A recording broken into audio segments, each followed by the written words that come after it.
So Jai Hind to all. In the lecture series of artificial intelligence, in the last class we have discussed about what is artificial, what is intelligence. We came to know certain examples of that. We are able to know that what is intelligence purely it is, how we can have the understanding to the machines, how we can have the proper solutions from that machines. We want is that जैसे कि आपके humans काम करते हैं वैसे ही आपकी machines भी काम करें. तो वो कैसे करवा सकते हैं उसके अंडरस्टैंडिंग के लिए हमने कुछ बेसिक पॉइंट्स स्टडी किए थे. We simply trying to understand the artificial and a natural difference and the intelligence part. Okay, so today will start with a different categories of AI. Before that, we're simply discussing the previous review of that we are having a real life more examples for that. We are having a self-driving cars. You know very well, we have discussed in the last class also about self-driving cars. जिसमें हमें सारी information चाहिए होती है. Then Boost in Dynamics, it's a company which is having a company which is preparing a robot for that. Okay, and we are having navigation systems for having a navigation systems जो आपके movements के लिए बात करते हैं या आपको रास्ता बताते हैं. You know it's also an AI part. ASIMO is very beautifully robot which is designed by the Honda who is been working, जो चल सकता है, रन कर सकता है, डांस कर सकता है, थ्रो कर सकता है एंड मेनी मूव जो वो काम कर सकता है, ट्रे उठा के चल सकता है, काफी सारे काम वो कर सकता है. It's an advance version of the simply a robot. Then we are having a chatbots also. We are having a human versus computer games also. आपके जो चेस है, जो चेस आपके हम खेलते हैं वो हम मशीन के साथ प्ले करते हैं. And many more, there are a number of examples for that. Now coming to the categories of AI, weak AI and strong AI. Now what is weak AI? Machines with weak artificial intelligence are made to respond specific situations but cannot think for themselves. Weak AI क्या होती है? ऐसी machines जो artificial intelligence के काम को लेके वो आप सिंपली जितना डेटा सेट आपने उसको फीड करा है, जितना उसको बताया है, उसके बिहाफ पर सिंपली वो सॉल्यूशन दे रहा है. That is basically a weak AI. वो इधर उधर कहीं नहीं सोचेगा. आपने इन्फॉर्मेशन दी, जैसे सिंपली से मैं अगर इसका एग्जांपल देती हूँ, प्रोलॉग में हम बेसिकली इसकी कोडिंग हम स्टार्ट करते हैं जब हम एआई का काम के लिए शुरू करते हैं. मैंने फेड करा कि एक रीटा इज अ वुमेन. मैंने एक सिंपल से स्टेटमेंट इसके अंदर फीड कर दी और फिर मैंने उस मशीन से पूछा कि क्या वुमेन जो है वो रीटा है, तो it will simply give you the answer yes और नो. अगर उन्होंने पूछा नहीं Sandeep is a women, it will say no. अगर मैंने कहा वुमेन इज रीटा तो उसने कहा यस. तो मैंने क्वेश्चन रखा, मैंने सिंपली इनपुट जो दिया उसी इनपुट के रिगार्डिंग मैंने उनसे क्वेश्चन करा. That will simply categorise into weak AI, जहां वो अपने थिंकिंग से कुछ नहीं काम करेगा, कुछ नहीं सोचेगा, कुछ भी एनालिसिस नहीं करेगा.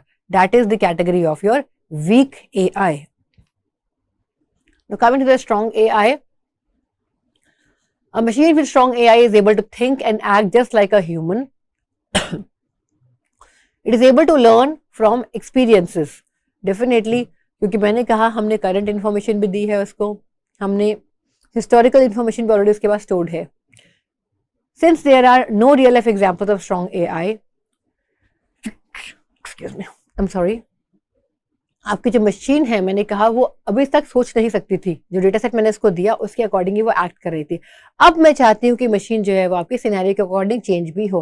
तो जो करंट डेटा है और जो आपके पास हिस्टोरिकल डेटा है उस इन्फॉर्मेशन को कैप्चर करके भी वो सॉल्यूशंस को प्रोवाइड करे. जैसे कि मैं सिंपल सा इसका अगर आपको एग्जाम्पल देती हूँ वेदर प्रेडिक्शन का.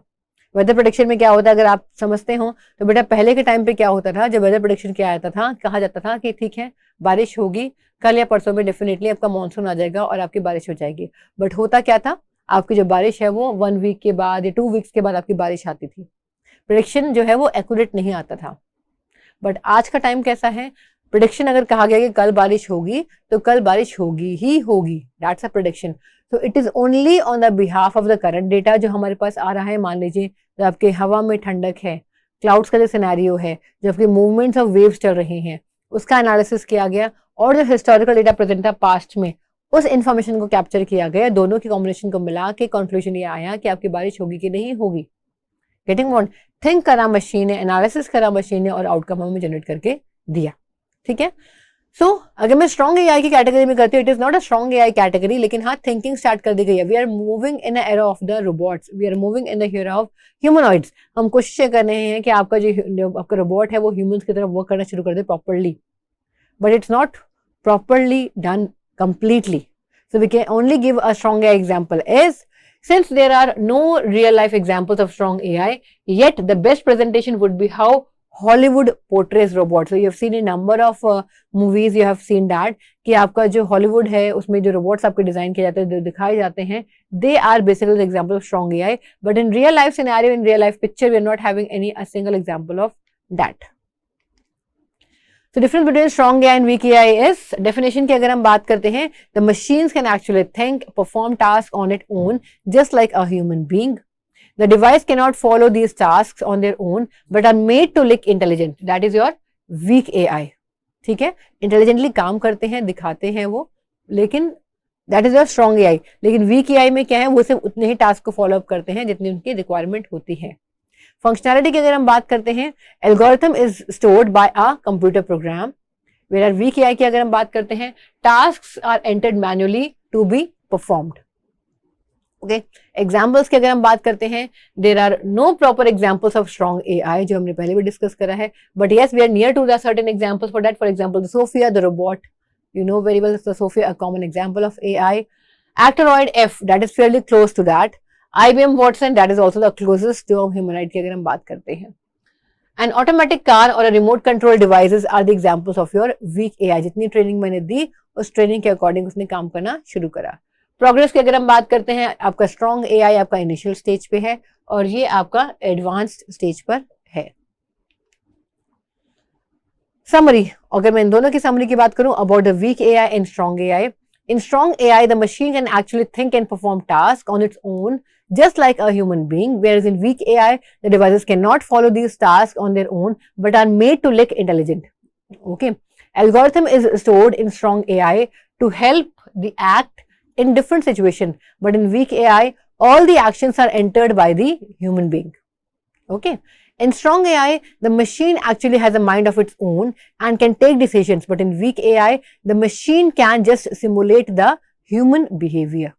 Okay. So there are certain more examples of AI with the pictorial representation. You can also remember that. अगर हम बात करें ऑब्जेक्ट रिकॉग्निशन की, that is also an example of an AI. एक पूरी पिक्चर में कुछ ऑब्जेक्ट्स को कर रही है, आइडेंटिफाई करे ऑब्जेक्ट्स को. आपने सिंपली फेसबुक पर भी देखा होगा बेटा, जब फेसबुक पे आप करते हैं तो बॉक्स बन के आए थे आपके फेसेस के आसपास और नाम आया था कि हाँ इसका ये नाम है या इस पर्सन का ये नाम है. That is also an object identification. Face recognition is example for that. Face recognise करा गया है किसका फेस है और उसको आइडेंटिफाई करके उसका रिस्पॉन्स किया गया है. More examples for that, Sophia robot जो मैंने पहले भी डिस्कस करा है आपसे. सोफिया एक आपकी रोबोट है. It's a very common example of common use case of an AI. Google maps again common example of a use case जो हमें रास्ता बताता है कि हमें कहाँ से कहाँ जाना है. It's a very very smart example and very useful application also. Now coming on to the foundations of an AI, there are a number of foundation. Step by step we will move on to these steps. It definitely for studying the AI we should be able to know that कि कहाँ से आपका AI की शुरुआत हुई, हमें क्यों AI की रिक्वायरमेंट पड़ी. तो हमारे जो स्टार्ट हुआ प्रोसेस वो स्टार्ट हुआ हमारा फिलोसफी से. देन हमारे पास मैथमेटिक्स आया, then probability and statistics आया, then economics आया, then neuroscience आया, then psychology and cognitive science आया, then computer engineering आया, then control theory I, and then आपके linguistics आए. इसको हम आगे डिस्कस करते हैं in detail. Foundation of AI, the first start with the philosophy जो आपकी आई थी 423 BC टिल प्रेजेंट. अभी तक फिलोसफी आपकी चल ही रही है क्योंकि तथ्य कई आपके नए नए निकल के आ रहे हैं. It's mentioned here, can formal rules be used to draw valid conclusion. जो भी आपके रूल्स है क्या वो प्रॉपर सॉल्यूशन निकाल के लेके आ रहे हैं. How does the mental mind arise from a physical brain, कैसे. Where does the knowledge come from, कहाँ से नॉलेज आती है. How does the knowledge lead to action. Logic, method of reasoning, foundation of learning, language and rationality. So these are the all philosophy basics of foundation. जब philosophy आई market में ये questions को put on किया गया और इसके लिए हमें एक नेक्स्ट फील्ड की रिक्वायरमेंट पड़ी जो आई आपकी मैथमेटिक्स, जिसने सॉल्यूशन देने की कोशिश करी from the C800 to till present date. So that was what are the formal rules to draw the valid conclusions. क्या रूल्स हैं जिसके बिहाफ में कंक्लूजन को दे सकती हूँ. We need certain mathematical proofs also for that, not theoretical concepts. What can be computed, क्या मुझे आइडेंटिफाई करना है, किन मेजरमेंट्स के बिहाफ में मुझे करना है, क्या पैरामीटर्स मुझे लेके आइडेंटिफाई करना है.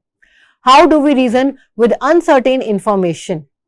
That means formal representation and proofs, algorithms, computation, decidability, tractability, and of course your probability also. So these are all the scenarios for the mathematics to have this proper solution giving to the problem statement. We need mathematics, of course. Economics came in the picture in 1776. ऐसा नहीं हम काम करते जाएं और सोचे ना कि कितना काम हम करे जा रहे हैं. How should we make decisions so as to maximize my payoff? Isn't it?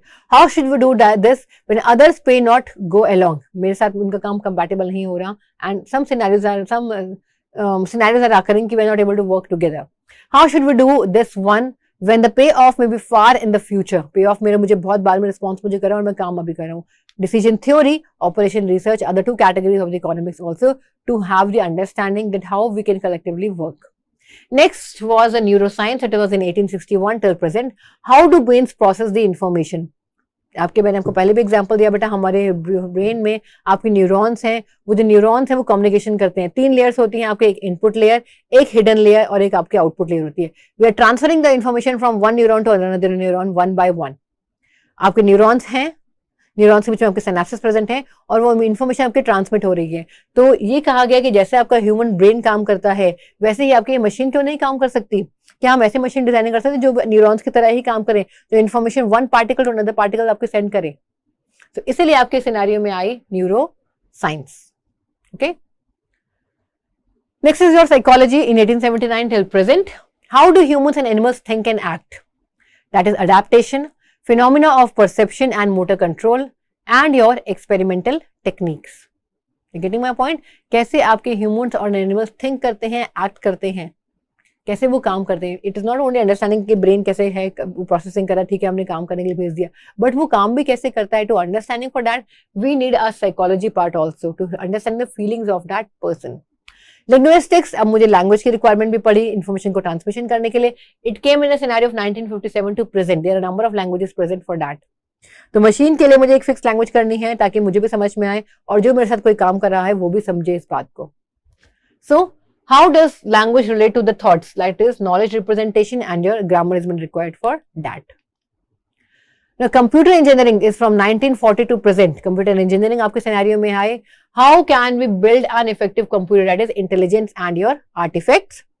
Control theory and cybernetics was coming in 1948 till present. अभी तक चले आ रहे हैं. How can these artifacts operate under their own control? मैंने कुछ भी अगर plan out करा है, जो भी मैंने अपने आर्टिफैक्ट्स दिए हैं, उसकी कुछ कंट्रोलिंग पावर भी तो चाहिए. ये नहीं कि वो चलता रहे होता रहे. No, we need certain artifacts to having the controlling power also.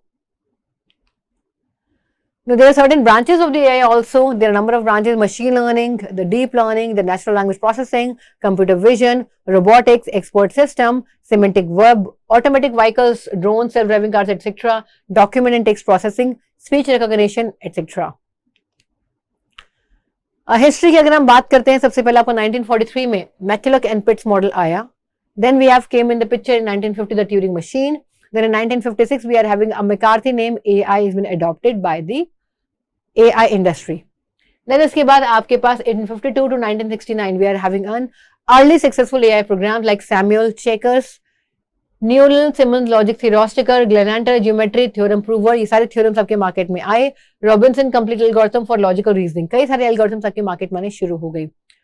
Then 66 to 74 a dose of reality came. We are working on the Minsky and Papert book was there in 1969 जिसमें पूरा न्यूरल नेटवर्क का कैसे कैसे disappearing करके और क्या requirement है machine की उस पर फोकस किया गया. नॉलेज बेस्ड सिस्टम आपका आया, that is 1969 to 79, about the Dendral, about the MYCIN, about the Prospector. Then we came in the picture in the scenario of 1980 to 88 जहां पर आपके एक्सपर्ट सिस्टम इंडस्ट्री आपकी बूम करी. 81 में Japan 10th year 5th generation project आपका बहुत ज्यादा market में हाइक हुआ. Then we are again return back, जब हमने बहुत कोशिश करी कि न्यूरॉन्स के ह्यूमन ब्रेन के बिना हमारा काम करें, न्यूरॉन्स पर नहीं काम करें, वापस हम 86 में आए. First was in mid 80s was the back propagation learning algorithm, जो बार बार बैक फॉरवर्ड करके अगेन एंड अगेन हमने उसको फॉरवर्ड करा सॉल्यूशन को. फिर अब मुझे लगा एरर आया, फिर से वापस ट्रेन करा मशीन को, फिर से मेरा सॉल्यूशन निकल कर आया, बार बार काम किया गया. Expert system industry burst. 88 में रिसर्जेंस ऑफ प्रोबेबिलिटी हुई. 1988 में नोवल एआई आया, that means a GA and soft computing came in a scenario. Then in 1995 we having the agents everywhere, just like a traveling agents. जबकि agents आते हैं वो हमारे लिए काम करते हैं. traveling agent है, मैंने उनको कहा कि मुझे यहाँ से यहाँ जाना है, मेरी आप टिकट प्लान कर दीजिए, I will go by air और इस डेट की मेरे को टिकट्स चाहिए. मैंने एजेंट को इनपुट दिया, उसने उसे प्रोसेस करा और रिवर्ट बैक मुझे रिस्पॉन्स कर दिया. Similarly we are having AI agents also. In that part we will discuss more in future, more in further lectures about that part. 2003 में human level AI back on the agenda आराम से आपको वापस आ गया कि yes we want our machines to work like an human only. तो हमें वहीं पर फोकस करना है. So that is a block diagram for that representation. 1950, the time when it all started. 55, John McCarthy coined the term AI. 74 में computer becomes faster and affordable. 80s में the year of the AI was the 80s starting. And 2000 में आपका the landmark of AI has been properly established to getting achieved for that. Benefits of AI, definitely. The most important purpose of AI is to reduce human casualties in, of course, the wars, the dangerous workplaces, the car accidents and the natural disaster. जहाँ आपके humans नहीं जा सकते या काम नहीं कर सकते, वहाँ पर आपके humans काम कर सकते हैं. Or to just make everyday life easier by helping with tasks such as the cleaning, the shopping and your transportation. Future of AI, military bots, the perfect lawyer, the music and the business and many more. Future तो AI का बहुत ज़्यादा है, कहीं पर भी इसके branch को हम फिनिश नहीं कर सकते. Use cases we have discussed also about the gaming, the robotics, the satellite imaging. अगर satellite imaging की हम बात करें, एक बहुत कॉमन एग्जाम्पल आपका हाईलाइट हुआ था कि इंडिया पर जो है चाइना ने कोशिश करी थी कैप्चरिंग करने की, उनके लैंड को कैप्चर करने की कोशिश की गई थी. तब सैटेलाइट की इमेज की से हेल्प से हमने आइडेंटिफाई करे तो कुछ पैटर्न्स, कुछ अनयूजुअल पैटर्न्स उन इमेजेस में निकल कर आए और ये पता लगाया गया कि ये पैटर्न्स किस चीज के हैं. तब धीरे धीरे निकल के आया कि वो टैंक्स के पैटर्न है या टेंट लगा दिए गए हैं, कोई है जो कब्जा करने की कोशिश कर रहा है, जिसके बिहाफ पर वहीं कभी तुरंत एक्शन लिया गया. Object recognition, unmanned vehicles, medical image processing, etc. And then there are many more use cases of AI itself. Now, what is human intelligence? It's a combination of abilities like learning, reasoning, perceiving, understanding of language, feeling. ये सारा आपको combination है आपका AI का. ये सब चीजें हम AI में चाहते हैं. So AI is the science and engineering of making intelligent machines. AI is intelligence of machines and a branch of computer science which aims to create it. So ये सारे जितने भी मैंने आपको previous दिखाए, feeling भी हम चाहते हैं, अंडरस्टैंडिंग ऑफ लैंग्वेज भी हम चाहते हैं, परसीविंग भी हम चाहते हैं और हम रीजनिंग भी चाहते हैं, लर्निंग तो चाहते ही चाहते हैं. इन सब चीज़ों को मिला के ही आपका एआई का कॉम्बिनेशन बनेगा और हम यही चाहते हैं कि एआई जो आपकी ब्रांच है वो ग्रो करके ह्यूमंस की तरह ही मशीन भी आपकी डिजाइन हो सके. एआई की अगर मैं रियलिटी में बात करती हूँ, कुछ एग्जाम्पल्स की हम बात करते हैं. स्पेस प्रोग्राम में आपका मार्स लैंडर एक कॉमन एग्जाम्पल था. Being able to navigate on the red planet, the robot arm has been digging in the maritime soil and ice for 2.5 hours a day. Then we are talking about the prosthetic limb. Prosthetic limb क्या काम करते हैं? Mind control prosthetic arm. The user controls the arm through existing nerves. हाथ को पहना, आपके brain ने उसको इंस्ट्रक्शन दिया और उन इंस्ट्रक्शंस को फॉलो अप करके उसने काम करना शुरू करा. And it is sensitive enough to pick up even a piece of a paper. Surgical system, neuroarm. It is a surgical robotic system that can do deliberate brain surgery, also enabling physicians to manipulate tools at microscopic level. जहाँ पर आपके doctor भी properly accurately काम नहीं कर सकते. Very micro part. At that time also this neuroarm can easily work. Then all-in-one floor cleaner सारा का सारा काम कर सके. Simply मेरे मोबाइल के कमांड से वो काम करना शुरू कर दे. It performs the duties of a vacuum cleaner, floor washer and gutter cleaner also. Digital secretary, ultra hall assistant, a digital secretary that uses AI to understand spoken English command and to learn over time. Then one more real life example is the AI, that is a Dexter example, having a flexible joints driven by air cylinders. It can walk, run and even jump. This is also an AI real example. Now, will they assist us or not? कहीं ऐसा तो नहीं वो हम पर हावी हो जाए. हो सकता है कि आने वाले टाइम में हम AI के थ्रू ऐसे रोबोट डिजाइन कर लें जो हो सकता है कि आने वाले टाइम पर हम पर हमें खुद पे ही हमें अटैक करे, तो क्या वो सही रहेगा या गलत रहेगा? मिलिट्री टेक्नोलॉजी की अगर हम बात करते हैं, we are having aiming, defending, moving are done simultaneously by us. सारा का सारा काम आपका ह्यूमंस इजीली कर पाते हैं. वी आर हैविंग, हमें एम करना पड़ता है अपने दुश्मन की तरफ, डिफेंडिंग करनी पड़ती है, मूविंग करना पड़ता है, सब चीजों को पैरेलली हमें एग्जीक्यूट कराना पड़ता है. बट अगर हम बात करते हैं आपकी एआई की, but with the AI technology, the tank will be able to auto detect enemy units and take an action for that. Space exploration की अगर हम बात करते हैं, human needs provision for water, recycling, food space, radiation and psychology issues of confinement. ये सारे दिक्कतें आपको humans को आएंगे अगर हम स्पेस में भेजते हैं. बट ये सारी की सारी दिक्कतें आपके रोबोट्स के साथ नहीं आएंगी। रोबोट आपका इट इज नॉट हैविंग कि उसे पानी चाहिए या उसको रिसाइकलिंग की रिक्वायरमेंट है, उसको फूड चाहिए, स्पेस रेडिएशन से उसको इफेक्ट पड़ रहा है, कुछ साइकोलॉजिकल इश्यूज हो रहे हैं क्योंकि काफी टाइम से बंद पड़ा है, ये सब दिक्कतें नहीं आती। अंडर वाटर माइनिंग की भी हम बात करते हैं, एक लेवल तक ही आपका ह्यूमन जा सकता है, बट अगर हम मशीन की बात करें it is not possible to have mining staff on site on such depths. वहां पर आपकी मशीन एक्यूरेटली आपके काम कर सकती है। मेडिकल रिसर्च की अगर हम बात करते हैं, a technology can perform delicate operations more precisely and efficiently itself. Entertainment की अगर हम बात करते हैं, definitely we are having certain entertainments also, we are having the X man, the gaming part, the robo dog and many more. और will they replace अस? ऐसा तो नहीं कि वो हमें रिप्लेसमेंट करें। विल इंटेलिजेंट मशीन्स रिप्लेस अस? क्या ऐसा तो नहीं मशीन को हम इतना इंटेलिजेंट बना दे कि वो आकर हम पर ही अटैक करें? Isn't it? Unemployment in the next near future, क्योंकि सारे के सारे ह्यूमंस आपके मशीन से रिप्लेस हो जाएंगे, तो पॉसिबिलिटी इज देयर कि आपके अनएम्प्लॉयमेंट बहुत ज्यादा आ जाए। जैसे अगर मैं बात करूं कॉमन एग्जांपल आपके टोल प्लाजास की, वहां पर इस टाइम आप पहले आपके ह्यूमंस काम करते थे, man power was there, but nowadays we are having only the machines for that. Mankind endangered as AI robots and controlled. Isn't it? Human evolution, that is a new cyber rocks. So thank you so much. आज के लिए इतना ही। Thank you.